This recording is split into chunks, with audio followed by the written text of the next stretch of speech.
Hi, welcome. I'm Joanna, and this is our student development session. It was meant to be at 10 a.m. this morning, so apologies for that, but we were having some technical issues, so I'm just posting it now live, fingers crossed, and you can enjoy it as and when you're ready. So today's session is chair yoga for the lower body.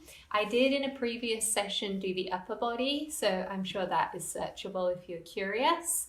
But today's practice will be focusing on lower body.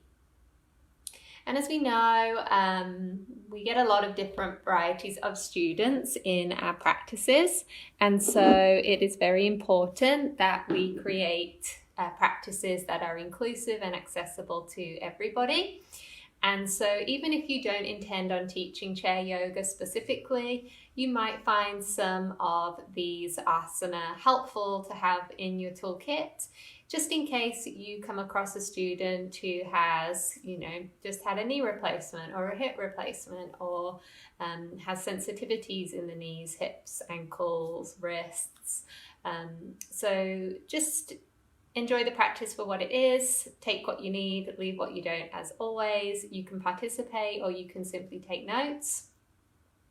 And you'll see behind me I have a chair. So if you are including a chair in a practice, make sure it has a firm back to it and it doesn't have any arms. So that's what you're looking for a chair. You don't want arms so that you can obviously move your arms up and down, and you want the back so that you have the option to rest the back into something. I also have a blanket sitting on the chair that is just for cushioning during the practice, but it's also useful to have a blanket for Shavasana. On the floor, you will see I have a chip foam block that is to elevate the feet if the feet don't quite touch the floor, or just to insulate the feet if the floor is cold. It can be nice to have that padding. And then hooked onto the chair at the back there is a strap, which I will be incorporating into some of the asana. So I'm going to teach a practice that it won't be a traditional practice, but it will just be shapes that I can show and demonstrate to you how you can transfer what you would do on a mat into a chair.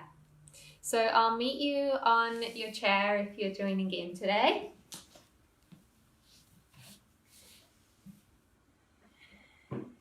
So just a little more, I've been teaching chair yoga specifically now for nearly 6 years, and I've been offering classes at senior centres and retirement homes. So I'm working with a real variety of students.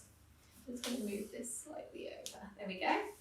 And it's really helped me a ton when it comes to teaching my regular asana practices on a mat, because now I can give lots and lots of options and feel confident to offer a chair if students feel they might need that. Sorry, okay, there we go. Oh, technology. Okay. So to begin, I will always encourage students to sit right in the center of their chair and place their feet onto that chip foam block or a folded up blanket in front of them. And I'll always ask students to sit up, so they're not leaning into the chair. This is so that we can create good posture, strengthen the muscles around the spine, and gives the impression of Tadasana, mountain pose, like we would do stood at the front of our mat. So your hands can be resting on your legs, or you can have your arms down by your sides with the palms facing forwards. This is Tadasana. This is a great place to begin from.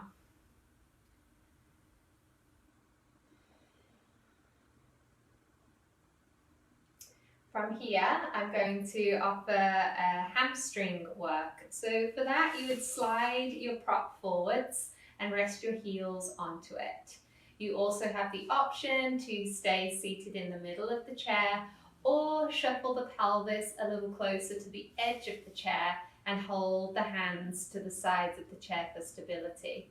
The reason I encourage students to wiggle their pelvis to the front of the chair is because that gives the same option as it would if you were sitting on the mat and offering a block underneath the pelvis to elevate the hips and to tilt the pelvic bowl forwards. So it's really handy for students with tight lower backs or tight hips. Let's see if that will stay. Okay, perfect.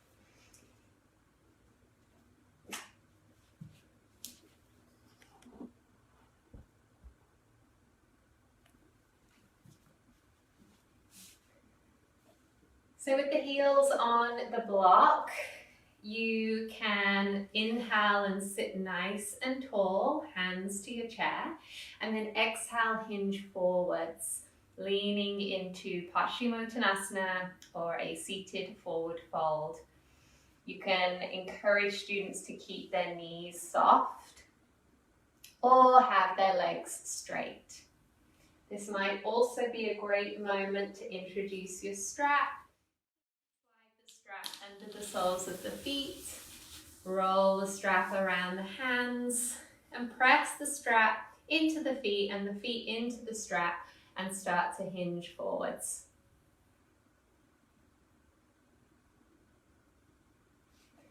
From here, releasing that strap, invite your students to lean into the back of their chair, working into the hip flexors.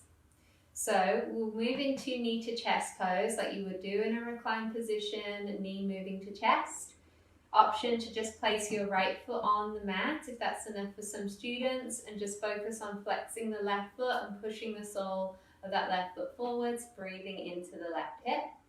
Other students will hug the right knee towards their chest and wrap their hands around the right shin or the right hamstring. And as they hug knee to chest, they might bow their chin in and keep pushing that left foot forwards. Here again is a great option for the strap. You can have the strap around the right shin or around the right hamstring. You can also offer some rotations of the ankle if that feels good.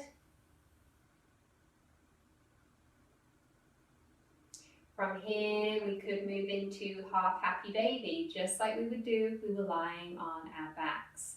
So you can rest your left hand on your left hip or left hand on the chair. Your right arm goes inside your right leg, and then your right hand wraps around the outside of your right foot. You'll flex your right foot forwards and then widen your right knee and bring the right knee back towards your right armpit. If accessing the right foot isn't for you, you could hold on to the right ankle or behind the right hamstring. Or again, this is a great opportunity to use your strap under the sole of that right foot and using the strap as a lever to bring right knee towards right armpit. Half happy baby. From here, releasing that. And obviously you can stay longer in all of these shapes. I'm just demonstrating today because we've only got a short amount of time together. Option now to open and close that right knee. So with your right hand on your right shin or hamstring, widening the right knee and then bringing the right knee back together so you can create some lubrication into the hip. If that doesn't feel good, they can keep their right foot on the floor and simply widen the right knee and bring it back in, creating some mobility. And then you can place that right heel onto your prop in front of you. Then the left knee, have the left foot on the floor, pushing the sole of the right foot forwards, breathing down the front of that right hip and into your lower belly, or bringing that left knee to your chest, hugging the knee close, pushing the sole of the right foot forwards, and maybe bowing your chin in. Lots of breath into the lower belly to offer a massage to the digestive system, as well as this lovely opening into your right hip.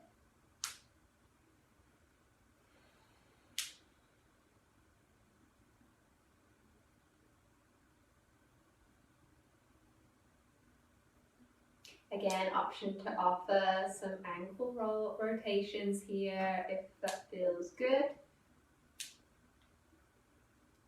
And now moving into half happy baby, so right hand on your right hip, left arm inside your left leg, and then left hand around the outside of your left foot. Flex that left foot forwards and bend the left knee down the side of your body, creating that shape.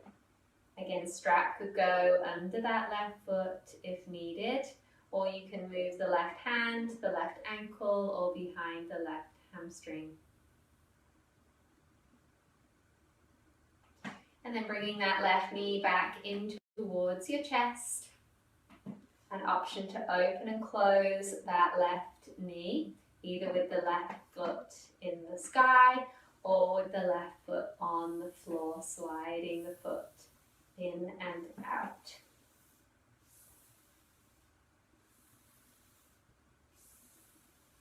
Lovely. Returning your two heels onto your prop and sitting more upright now, so you're coming out of the back of your chair. Point your toes and place your hands nearer the back of your chair. Roll your shoulders up, back and down, and start to lift your chin and your chest slightly towards the sky, hugging the shoulder blades towards one another. You're creating a gentle back bend in your middle and upper back and looking towards the sky a little more. This creates a lovely opening along the front lines of your body, and as you point your toes, you're getting a stretch in the front of the feet. This is a variation on fish pose that we would also do from a reclined position. Come back to a neutral spine, hands on the side of the chair. Cross your right ankle onto your left ankle and widen your right knee, or take that right ankle a little higher up the right shin, but try and avoid the knee if you can, or take the right ankle onto your left thigh and widen the right knee from here. Option to keep the left leg straight, or option to bend the left knee and have the left foot planted on the floor or on your prop underneath you. So this is a variation on thread the needle or figure four as you might know it. Hands can stay on the chair with the spine tall, and then exhale, hinge forwards at the hips, leaning your heart towards that right shin. Option to keep your hands resting on that right knee and right foot if you prefer. Remember all the options.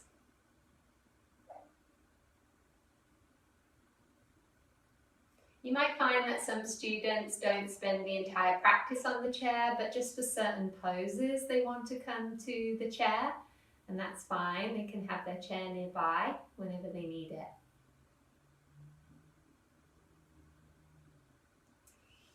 We'll just gently swap sides, so release that right heel onto your prop and connect your left ankle to your right ankle or to your right shin or up on your right thigh.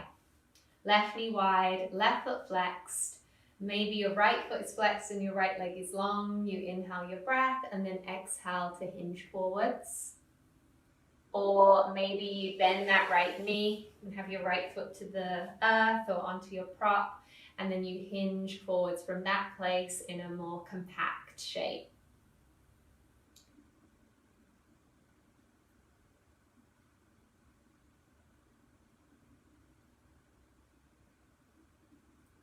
And then coming all the way back up and releasing your feet back onto the floor.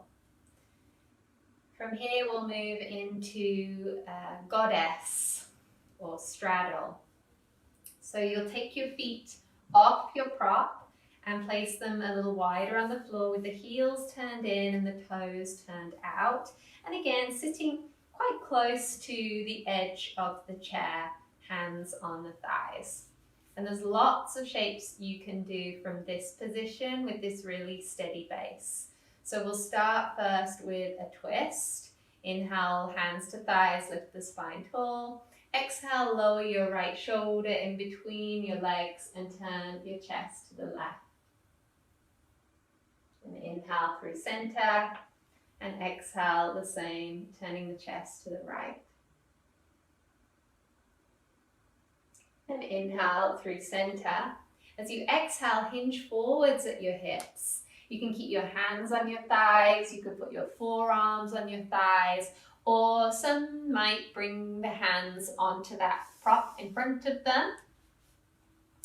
This can help with lengthening the spine, creating a gentle opening for those outer hips and inner hips. If students have their hands to the earth, they might walk their hands further forwards and bow the head in between the arms, coming into a variation on downward facing dog or child's pose.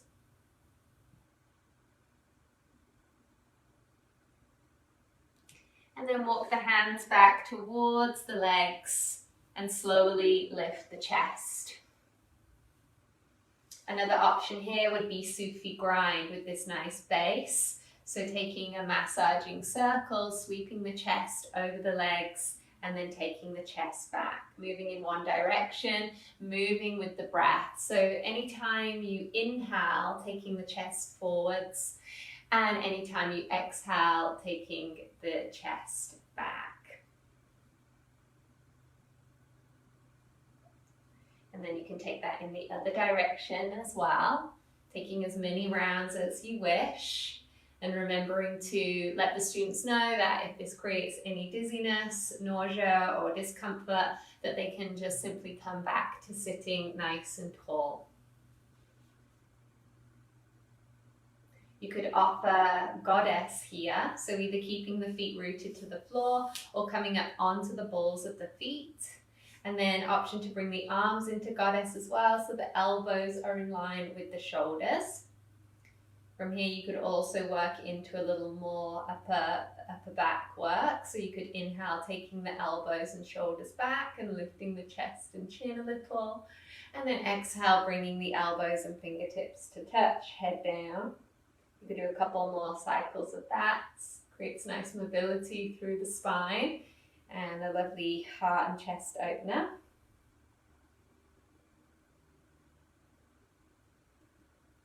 And then you could also play with inhaling both arms into the sky and then exhaling, lowering the heels and bending the elbows. So you're working with coordination. Inhale, lifting the heels, lifting the arms straight. Exhale, bending the elbows, lowering the heels. From here, you could also move students into warrior. So we would try moving into warrior 2 here, Virabhadrasana 2, extending that left leg out to the left, any amount, keeping the right foot to the floor, right knee bent, and working that alignment on the right side. So right knee tracking over the second and third toes and the right knee stacked over that right ankle. Right thigh running parallel with the floor, arms into a T, looking over the right hand. Option to come into peaceful warrior here, so turning that right hand up, resting the back hand lightly on the back leg, and taking the right arm into the sky and coming into a side body stretch. Inhale, warrior 2. Exhale, extended side angle. So right hand can be on the thigh or right forearm on the thigh, and the left arm up to the sky and overhead. You could make that into a little flow, moving from warrior to peaceful warrior to extended side angle. Inhale, come back up. Exhale, hands back onto your thighs and slide that left foot in. We'll repeat that to the left side. So right leg goes out. Check the alignment on the left foot. Students are sitting close to the edge of the chair for this one. They can always keep their hands on the chair if that feels more stable, or option to take the arms into a T, keep the chest and hips facing forwards, and just gently look over the left fingertips. Turn the front palm up, back hand on the back thigh, peaceful warrior, left arm reaching for the sky, reminding the students that this is a side body stretch, not a back bend. Inhale, warrior 2. Exhale, extended side angle. So left forearm or left hand on the thigh, right arm overhead. Big sweeping breaths here. And inhale back to warrior two. Exhale, hands back towards the thighs. Slide the two legs back in and onto your prop. The last little piece I'll demonstrate here would be eagle. So for eagle, you could cross your right thigh over your left thigh. Maybe hook your right foot behind your left, just an option. Maybe this is enough, sitting tall, thinking about posture, or you can integrate the arms as well. So inhaling both arms into a T. Exhale, left arm over right and hold the shoulder blades, or wrap the forearms around one another and connect the hands. Everybody's elbows go high, in line with the shoulders, and the chin comes towards the chest. You can stay like this, or as you next inhale, lifting the chin, the chest, the elbows towards the sky, and then exhale, rounding forwards, elbows towards thighs. You can repeat that a couple more times, inhaling to lift, and using the full exhale to round. One more cycle, eagle pose. Exhale to round. Inhale back to center and unravel the arms and uncross the legs. Just give a moment or two in your Tadasana, sitting tall, rolling the shoulders, maybe relaxing the arms down by your sides, taking a big breath in and a big breath out. And then repeating on the left side, left thigh over right, maybe left foot hooking behind the right leg or not. Hands on your thighs or on the chair, or inhale both arms into a T. Exhale, right arm over left, hold the shoulders, or wrap the forearms and connect the hands. Inhale, lift the elbows, and exhale, chin to chest. And again, option, inhale, lift the chin, the chest, the elbows. Exhale, round the back, look towards your thighs. Inhale to rise. This is a version of cat and cow. Exhale to round. One more cycle, inhale, lift. And exhale, round. Inhale all the way back to center, uncross your arms, uncross your legs. Take a big breath in and a big breath out. So those are a set of postures you can do for the lower body from a seated position. I'm also going to just show you a couple of shapes you can do standing, but using the chair as a balancing aid. So my head cuts out, apologies. I'm going to turn the chair so that it is, so that I'm facing the back of the chair. And we're going to use this top part of the chair as our bar, as our balancing aid. So this would be an option instead of down dog or child's pose. You'd have your students rest their hands onto the chair, and then you would invite them to start walking the legs back and leaning the chest forwards, keeping their feet in parallel and hip distance apart. They can have a little juicy bend in the knees, or they can lengthen the legs a little straighter depending on what feels good in their bodies.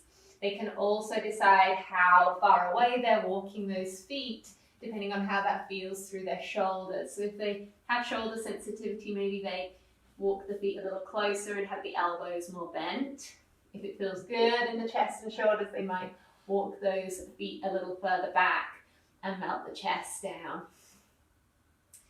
So this is a nice option for knee sensitivity. Instead of being in child's pose or tabletop, they could be here. Or for wrist sensitivity or things like vertigo or dizziness, this might be a nice option instead of downward facing dog on the mat. Coming all the way back up. And then using the chair still as a balancing aid, but just placing one hand on the chair. You could use this for shapes such as tree pose or other balancing shapes like warrior 3, Virabhadrasana 3. So a hand to the chair and then taking your foot up the leg for tree pose. Or for your warrior 3, leaning the chest forwards and extending your right leg back if it's on that side, coming into warrior 3 for a balance. It can also be a really great aid for standing forward folds. So again, hand on the chair, you could slide your hand down the leg and rest your fingertips towards the floor or onto a prop in front of you, keeping the other hand on the chair, and then rolling up through the spine, taking that hand up the leg, returning you to Tadasana. Or another version would be to inhale the right arm up to the sky, exhale, hinge forwards at your hips, soft bend in the knees, keeping the spine long as you fold into your forward fold. And then pressing into the feet, inhale, coming all the way back up, lifting the chest, right arm overhead, and then exhale, right arm down.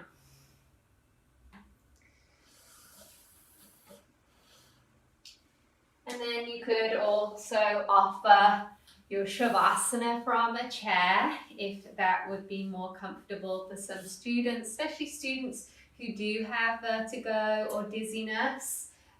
Or students that are pregnant perhaps may not want to be in traditional Shavasana on the back, on the floor.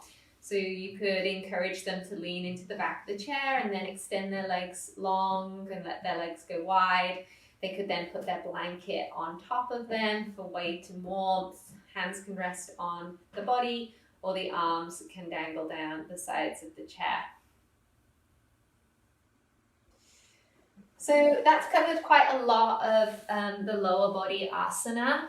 Of course, we didn't get through all of them, but if you have a shape in mind that we didn't touch on today that you would like some advice with or opinions on what offerings you could give from a chair, I'd be more than happy to help with that if I can.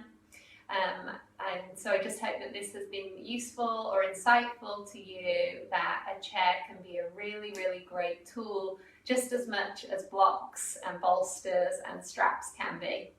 So see a chair as a really vital prop for some students and be comfortable and confident in offering those options. If you wanted to learn more about this, I do have a progressive chair yoga series on Udemy, which is an online learning platform. You can learn all sorts of things on there, but I have 2 yoga programs on there, and the chair yoga progressive series works through each area of the body and then finishes with a whole body approach. So I think there's about 7 classes. And once you've purchased it, you have lifetime access, so you can tap into it whenever you need. And I'm offering it to you guys at super discounted rates. So I think the discount only applies for 5 days. So snap it up while you can and reach out with any questions regarding incorporating a chair into your yoga practice. I'd be more than happy to help. And wow, that went fast. Thank you so much for your patience, your time, and I look forward to catching you on the next one. Namaste.